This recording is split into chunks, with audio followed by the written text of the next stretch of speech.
Sveiki, aš esu autoagitatorius Marius ir šiandien papasakosiu, kaip man sekėsi pakeisti šio Citroen XM variklį.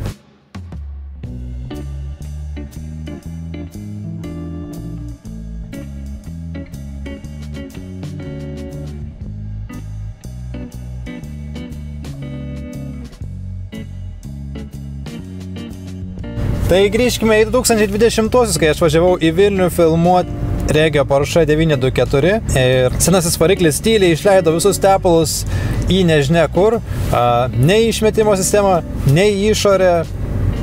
Ji tiesiog išgaravo ir prilipo ant automobilio galinės dalies, dugno.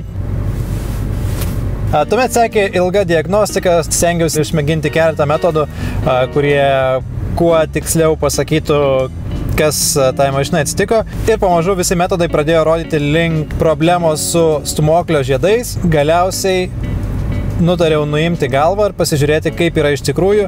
Tikėdamasis, jog nuimti galvą bus šiek tiek paprasčiau nei nuimti variklį, nes tuomet išvengčiau hidraulikos atjunginėjimo bei kondicionieriaus. Na ir turėjau dar šiek tiek vilties, kad galbūt gedimas bus pasislėpęs galvoje, o ne cilindrų bloke. Tai nutariau sužaisti tą loteriją ir dėl to sugaišau labai daug laiko. Praleidau nežinia kiek vakarų tą galvą ištraukinėdamas, nors dauguma forumų, jeigu skaitysit ant šitų 2,5 turbo dizelių, visi sako, galvą nuimti yra įmanoma, bet vos.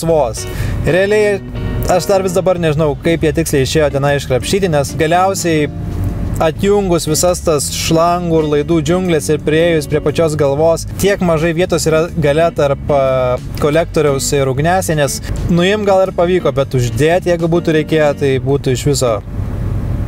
Žodžiu, kaip kažkas juokavote komentaruose, praktiškai visus darbus ant šio Citroeno, kas susijęs su varikliu, reikia variklį prieš tai iškelti, kad juos padaryti, tai gavosi, kad taip ir padariau.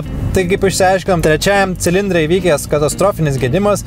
Matosi ne tik, kad sienelės visos sudrožtos, bet ir yra išsilydžiusių, sudegusių metalo gabaliukų, prisivirusių prie paties stūmoklio, o tuo tarpu kiti stūmokliai atrodo tikrai pakankamai tvarkingi ir tą patį rodė kompresijos testas. Ir taigi štai mes čia. Štai kas beliko iš senojo variklio, tai dar toli gražu ne viskas, vis tiek dar reikėjo nemažai nuardyti. Na, galima nuardyti mažiau, bet kadangi dar neturėjau krano ir reikės visus senus komponentus perkelti ant naujo variklio, nutariau nešvaistyti laiko ir imtis darbų, plus gerokai pasilengvinti savo variklio bloko ir pavarų dėžės junginio ištraukimą. Taigi buvo likę dar išleisti freoną iš oro kondicionavimo sistemos ir išimti radiatorius.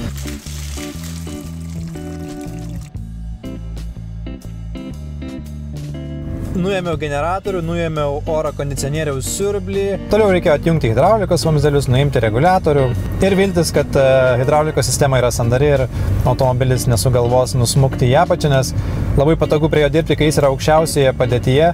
Ir turiu pripažinti, kad mašina prastovėjo nuo rugsėjo galo iki sausio pabaigos kažkur tai ir jos aukštis praktiškai visai nepakito, tai tikrai gerai veikia anti-sink sferos ir sistema yra tikrai labai sandari.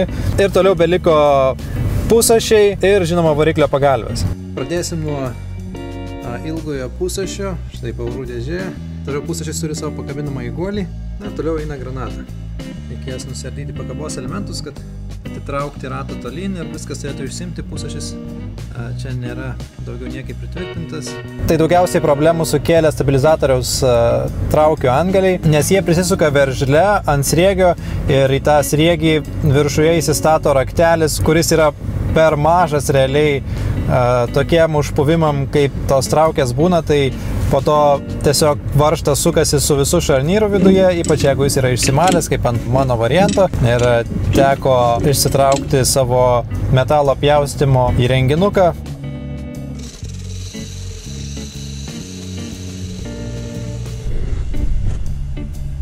Na, štai atrodo šarnyro vidas, jeigu kam įdomu.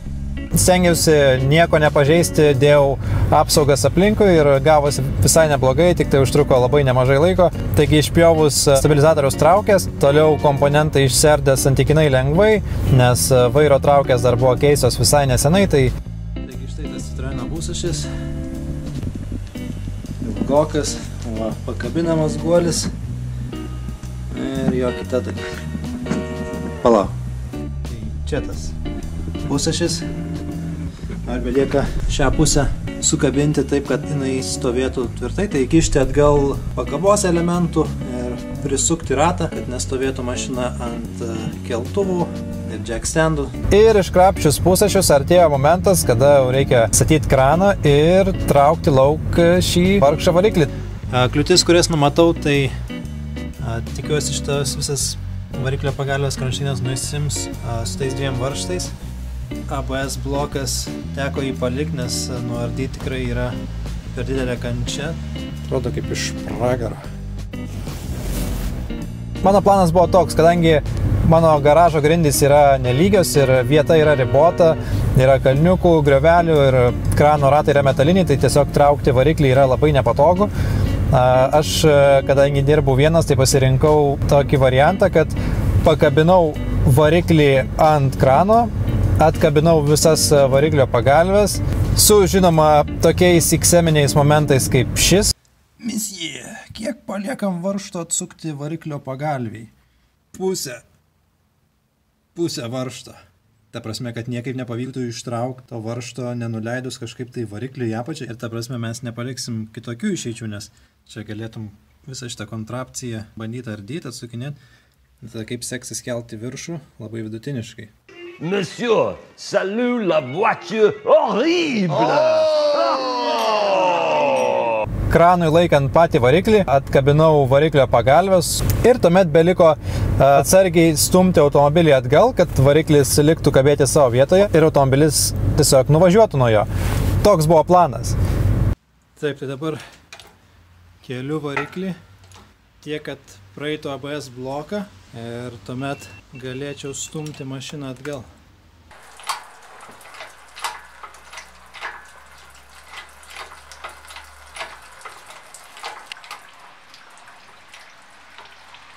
Mašiną stumiant, sukant ratą, jį juda labai tolygiai ir galima labai po truputį moduliuoti tą procesą, tai labai gražiai variklį pavyko iškrapštyti, labai stengiausi nepažeisti lonžerono dažų.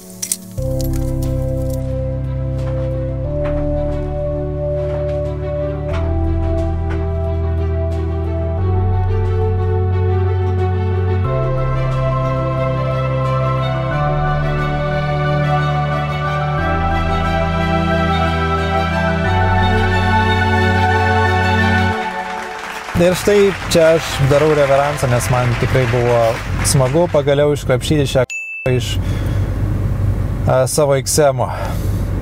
Gerai. Tik tai įdėt naują būtų. Po ilgokų paieškų pagaliau į mano garažą atkeliavo mano naujasis draugas.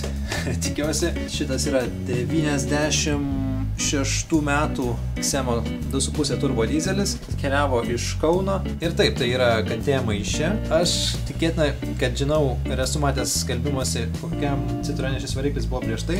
Tas Citroenas buvo Šiauliuose už 150 eurų, būtent tiek, kiek kainavo man šis variklis. Na, žinot tą situaciją, kai matei ir akis badė, kad tavo kaiminystėje parduodamas lygiai toks automobilis tavo dalių, kaip galėtum pasinaudoti, bet nenori užverst ir taip savo užversto autoparko. Kaip galima tikėtis iš šroto pirminio įspūdžio, kas mane kol kas vizualiai labiausiai nuvylė, tai kaip yra negražiai išluptas kuro siurblys ir kad jį pristatant nebuvo deramai užkištos tepo langos, tai teko po to ir dėmių pasivalinėti. Variklis apsitepalavęs, kaip ir pridera tokiam dizeliui, nieko labai ypatingo, bet po šiuo visų tepalo sluoksniu, žiūrint giliau, pradėjo matyti, kad variklis tikrai atrodo turi potencialo, atsidarius tepalo kamštį, velenėliai gražus, nesudilę, variklis atrodo švarus. Bevalant atradau, kad variklis yra bent jau galva 98. Pat nesimatė prasisunkimų pro galvos tarpinę, tai viskas atrodo tikrai neblogai.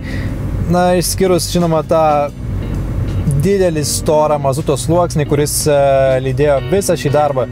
Turbūt jo valymas užtruko tiek pat, kiek ir visas šio XM-o variklio keitimas.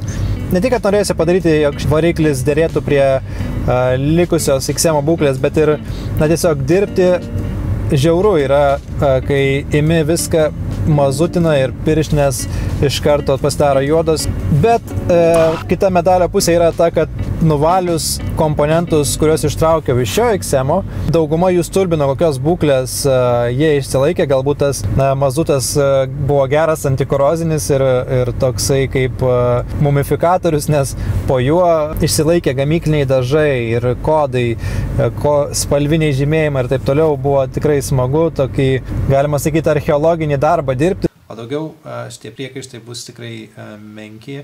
Jeigu šį variklį sudėjus į mašiną, pavyks jį sėkmingai užkurti ir jisai toliau gerai tarnaus. Ir kas įdomiausia, nors ir buvo Peugeot Boxer ir dar kitų komercinių PSA koncerno automobilių su 2,5 paprastais dizeliais ar turbo dizeliais, bet dalykas toks, kad pasirodo tarp jų labai mažai kas yra suderinama.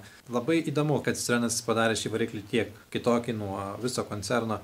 Taigi nešvaistysiu daugiau laiko šiuo pasakojimu, pirminį darbus, nes jų yra daug.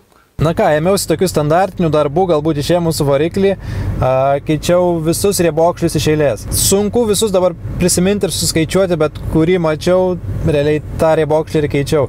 Didžiausia problema buvo ta, kad kai kurių jų gauti buvo tikrai nelengva ir galiausiai teko ieškoti pagal išmatavimus, tokių kaip balansavimo velenėlių.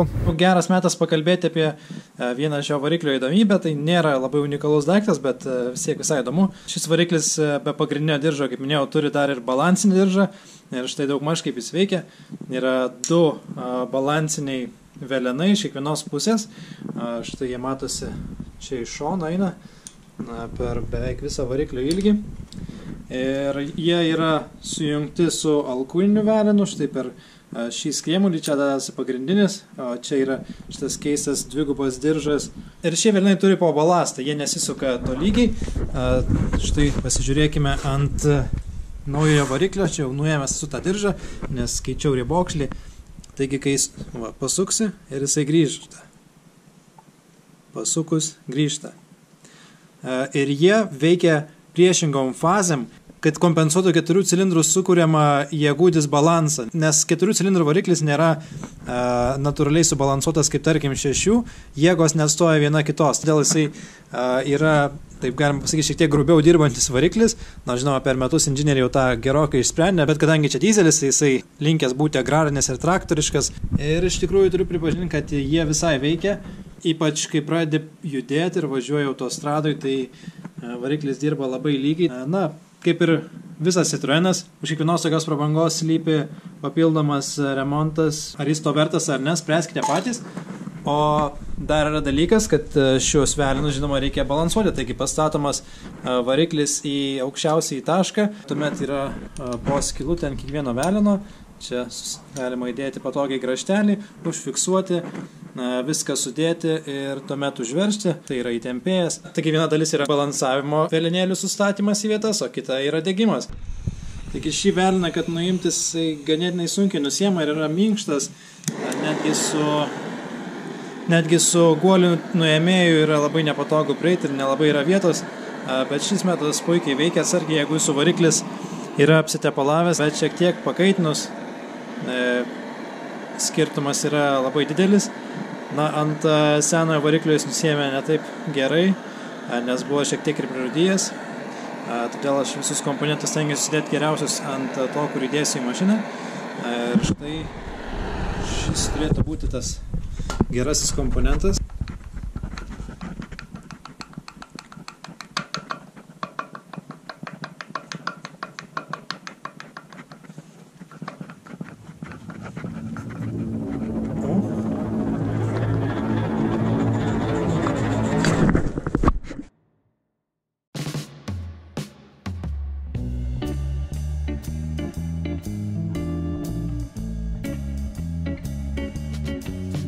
Įdomi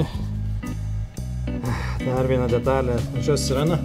Prieš nuimant porų dėžę reikia atkabinti išminamąjį guolį, kuris yra traukiamojo tipo.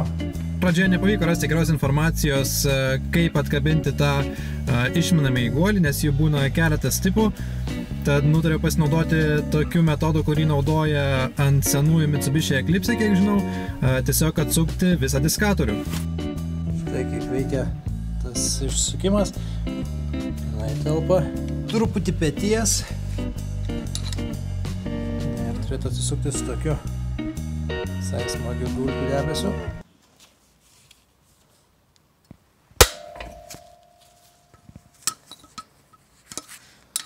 Tik tai pirmas paliko tą debesį. Tai vat, man atrodo, yra tokie 6 varžtai. Ir jie pamaž išsisuka. Tikiuosi, šitas planas pavyks. Na štai, starterio anga duoda gerą vaizdą, kaip čia kas atrodo. Ir štai yra diskatorius. Štai jis yra laisvas. Vadinasi, dėžė pagaliau gali būti nuimta.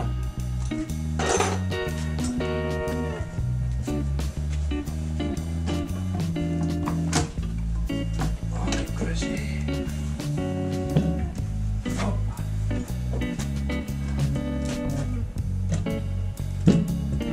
Prašau. Mokymosi procesas yra įdomus. Žda šelėm, kurios yra kreipiančioji, išlenda va čia ir ji buvo tiesiog uždengta tokiu keistu knopsiku. Ir štai aš radau skylę, jinai buvo visą apsišiukšlinus, radau tinkamą varžtą, bet dabar aš nežinau, čia taip sulaužyta buvo, ar tiesiog tokia sistema ir žaidžiau su tais knopsikais, kol galiausiai pavyko štai tą ašį išimti, tai visas tas atsukinėjimas nereikalinga, tai tiesiog ištraukiu šią metalinę ašį. Ir dabar viskas turėtų gražiai nusimti. Taip ir yra. Kartais taip jau išeina. Keliavo tokia keista dėžė. Nu, vardas mano. Pasirodo taip sankaba. Smagu, kad viskas originalu. Yra visas komplektas, įskaitant ir išminamąjį guolį. Ir netgi įrankiai, kuris padės surenkant, nes yra nemažas iššūkis uždėti, kad sutaptų diskatorius su sankabos disku. Kiek senoji sankaba yra susidėvėjus lyginant su naujaja, nes, na, taip iš pirmo žvilgsnio ne taip ir aiškiai matosi. Šiek tiek gal blizgus paviršius, žinoma, matyti jau kur nekur grioveliai net nepasiekė galą, tai tos vietos sudilusios neblogai. Standartiškai sakoma, kad kada kniedės eina lygiai su paviršium, tada jau reiktų sankabą keisti ir tiesiog įvertinti bendrą būklę, kiek išklebus ašelė. Čia perpalyginti neblogai ir pati sankaba Citroene absoliučiai jokių problemų nekėlė, veikia labai neblogai, bet kai tiek darbo ją pakeisti, na dabar jos nepakeisti atrodytų laiko švaistymas ateityje. Na, paimkim slankmatį ir pažiūrėkim, ką mes turim. Taip, ir man senasis slankmatis rodo, kad tai yra 0,3. O naujoji tuo tarpu apie 1,1 mm, tai reiškia šioje sankaboje likė apie trečdalį gyvenimo dar. Tai, na, taip nebus 1:1, bet jeigu jinai dabar yra nuvažiavus apie 200 000, tai galėtum galvoti, kad dar turi apie 50-60 000 kilometrų gyvybės. Klausimas, nežinia, bet tai instaliuojam naująjį išminamąjį guolį. Ir štai aš jų sujungiau su svirtim. Dabar per čia persikiša štai ši ašis. Ta varžtą aš tik tai įsukęs, kad būtų patogiau ją judinti. Turbūt tam tas reikės ir padarytas. Šiek tiek perteklinio tepalo reikės nuvalyti. Taip yra įjungta sankaba, o kai pirštas spaudžia šią svirtį, taip sankaba išjungia ją atitraukdamas. Tai yra traukiamojo tipo išminamasis guolis, gana retai sutinkamas. Bet štai jisai. O po šiuo plastiku slepiasi žiedelis, tai kai jisai įlys į diskatorių, tas žiedelis pasislinks, po juo yra metalinis žiedas, kuris išsiplės ir užsifiksuos čia su nežmoniška jėga, kaip įsitikinau.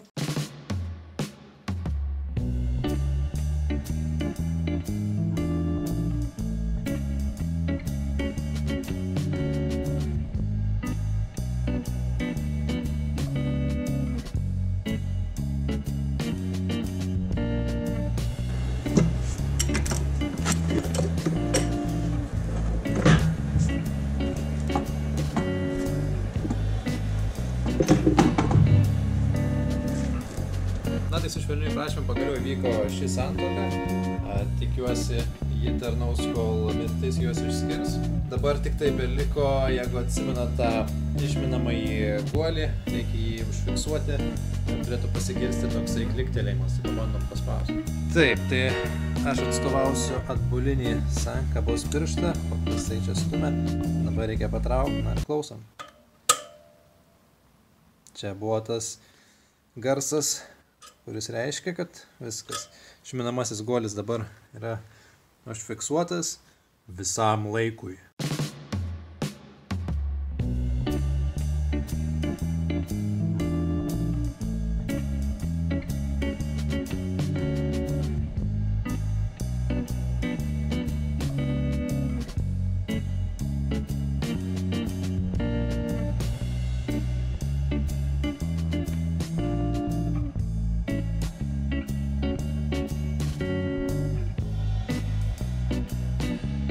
Ties šią vietą atrodytų galima ištraukti visus savo įrankius, dėti variklį į mašiną ir važiuoti, bet pagal manuelį arba instrukcijas parašyta, kad reikia variklį apsukti 10 kartų, tada atleisti šiuos varžtelius, atleisti įtempėją, tada vėl viską sustiguoti, priveršti, apsukti dar 2 kartus ir pažiūrėti, ar visi fiksavimo taškai išlieka savo vietose. Ir taip tada žinosim, kad viskas yra įtempta pagal instrukcijas. Taigi taip ir darom.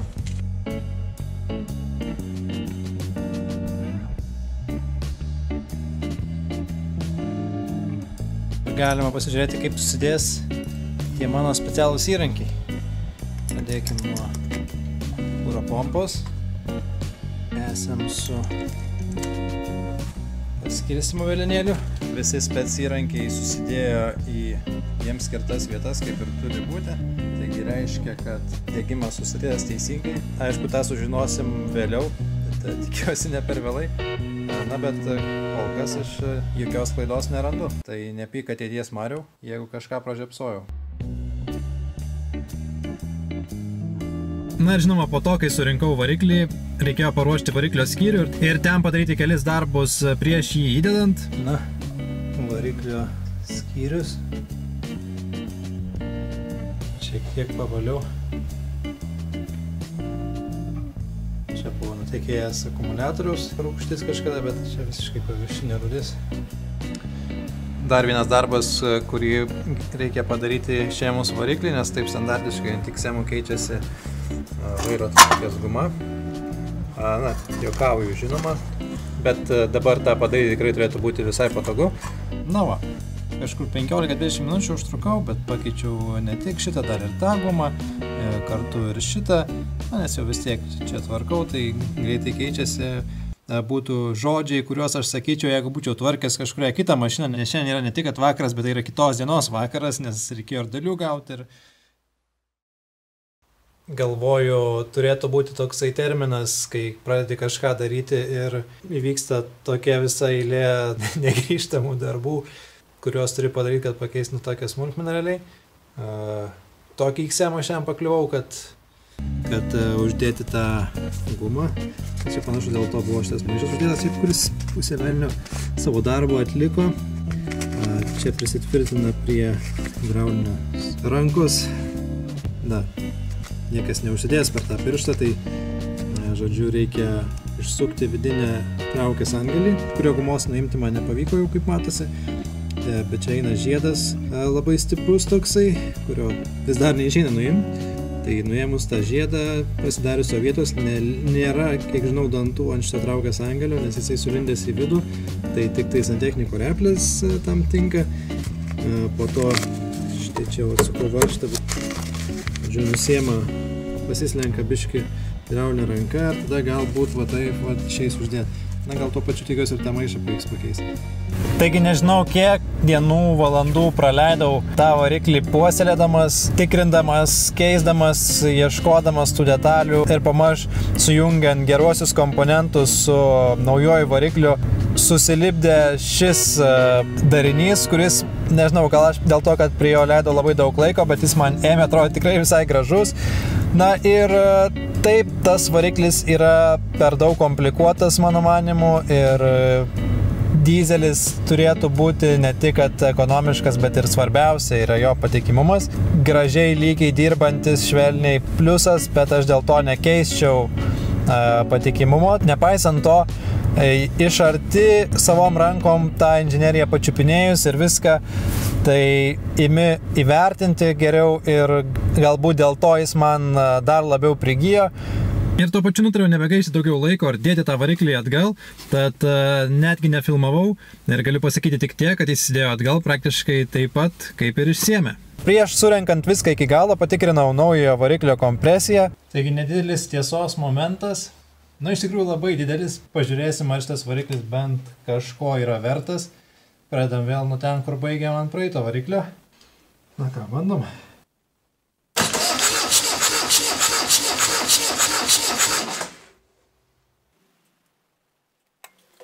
Kol kas itin daug žadanti pradžia. 30.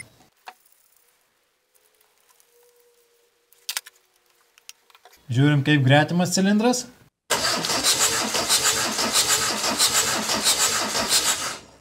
27 su trupučiu. Paskutinius keletą bandymų mano vožtuvas pradėjo leisti. Panašu, kad dabar nusistovėjo. Vis tiek, labai geras rezultatas. Viskas kol kas labai šauniai atrodo. Aukštas slėgis, vos kelių barų skirtumas. Plus gali būti mano pritaisio paklaida, nes šitas vožtuvėlis šiek tiek linkęs durniuoti, jam tarsi reikia atsigauti, prasimankštinti, kol jis pradeda veikti. Dabar šiek tiek sutepiau, pažiūrėsim. Antras cilindras per žvakę.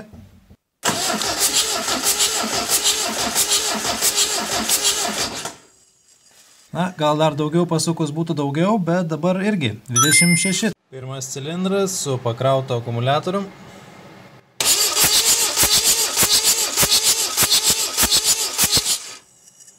Na, 27. Rezultatai buvo tikrai džiuginantis, tai buvo didžiulis palengvėjimas. Galėjau savo toliau ramiai viską surinkinėti ir džiaugtis. Visokios šoninės misijos atsiranda, kai panaudotos yra tokios laidų apsauginės medžiagos. Ir jos visur byra, aišku, jas reikia jau pakeisti. Tik pajudinė ir viskas lūžta, čia laikos tik dėl to, kad su izoliacija. Tai taip ir šitos buvo uždėtos, per vidurį jos prakirptos ir užmautos ant šono. Džiaugiuosi, kad bent skirtingai negu Mersai, jie nepanaudojo tirpsančio plastiko medžiagos ant pačių laidų, kaip prakeiktojoj Mersų kartoj maždaug 92-98 metų. Ir čia jinai tikrai gerai išsilaikius. Reikės rasti šitos medžiagos ir uždėti. Kai kur kaip ir pakeisti, arba tiesiog geresnė medžiaga, tai dar nesulūžus, nesutrupa kaip palėti. Ir tai pomaž surinkinėjai visas džiunglės atgal.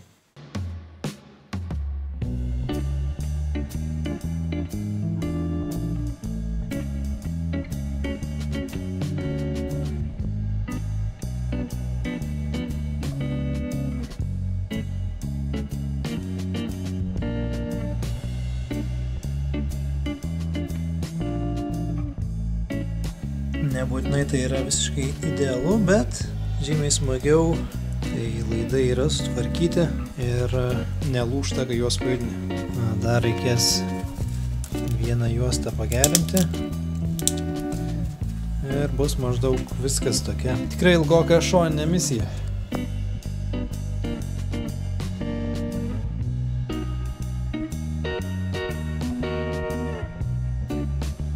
Vakuumai pajungti. Ši tvarkinga petvarkė taip pat jau savo dėžėje, gerai, kad ji turi dangtį.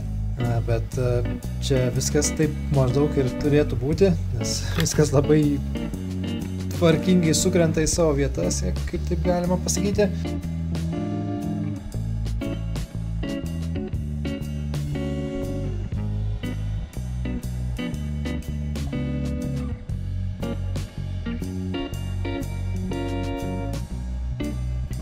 Beveik visas gyvatynas jau vietoj ir kai surinkinėjau, galvojau, kodėl taip ilgai užtrukau, kol viską nuėmiau. Ir tada prisiminiau, jis realiai niekad nesibaigė, kad ir kiek čia jų jau yra, dar liko uždėti alsuoklio šlangą, LHM šlangą ir kompiuterio aušinimo šlangą, nuo radiatoriaus dar šlangos,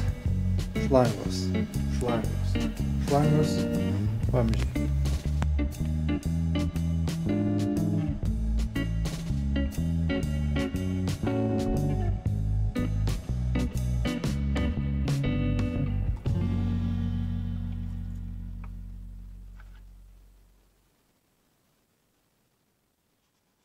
Tai kaip atrodo senieji LHM filtrai, kurie yra bakelyje, jie neturėtų būti tokios spalvos. Pamėginsim išplauti su benzinu ir dėti atgal.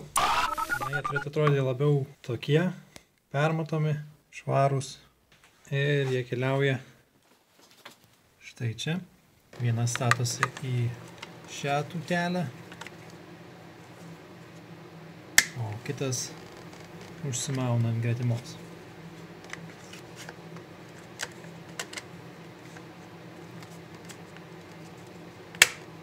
Būtinai reikia pasitiesti kažką, kad nepasimestų. Štai šis smulkmenėlės, nebejoju, kad jų yra tūkstančiai prikritę į LHM bakelius, nes ją uždėti čia.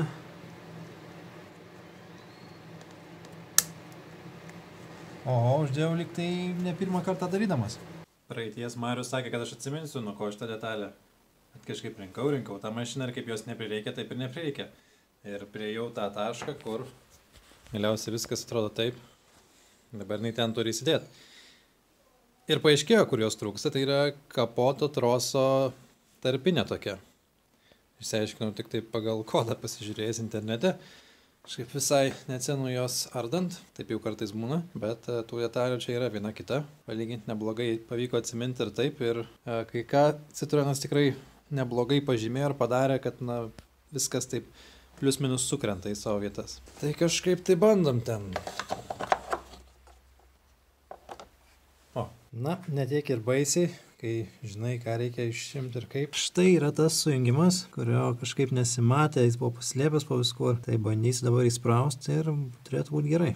O dabar, žinau, kad jau šiek tiek ima pabosti, tai pažiūrėkime, kas iš viso to gavosi.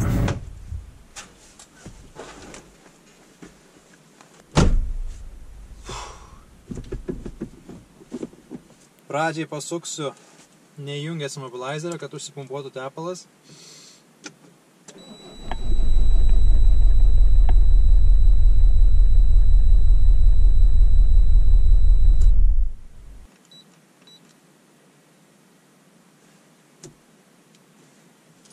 Tiesos momentas. Galėčiau dar ilgai filosofuoti, kiek ir kas, bet šiaip tiesiog pavargau ir noriu užkurti. Sukam.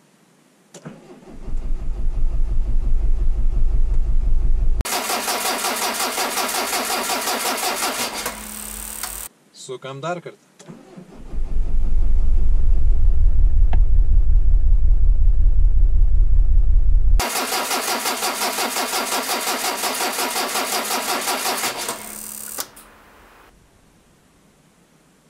Kol kas lyg tai gyvybė biškį mezgasi. Bandom dar.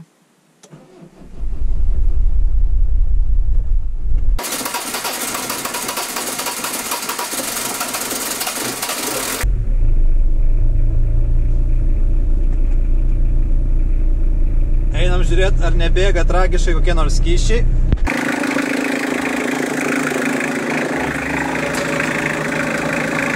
Bėga. Tai ačiū, kad žiūrėjote. Jeigu patiko, apsvarstykite kanalo prenumeravimą. Ir iki kitų kartų.